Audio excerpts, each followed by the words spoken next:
ang tawag po doon ay tanga. Attorney Lorna Kapunan, paano po ba yon? Paano po ang filing nun? Halimbawa, magkaiba po ba yon? Yung employer na nakapag-sexual harass ng kanyang employee, doon naman sa employee na sinexual harass niya yung kanyang employer. Magkaiba po ba ang filing nun? Kasi sinasabi ni Yusek, parehas lang na sexual harassment yun. Pero ako, pagkakaintindi ko doon, sorry pero parang magkaiba yun.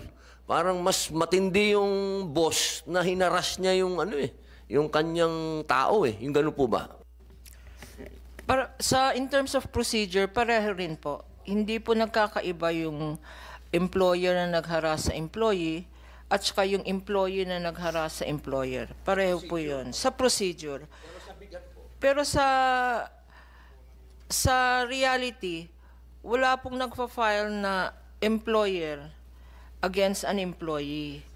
Lalo na pag sexual harassment ang pinag-uusapan, kasi yung employer na nagpapaharas sa employee, ang tawag po doon ay tanga.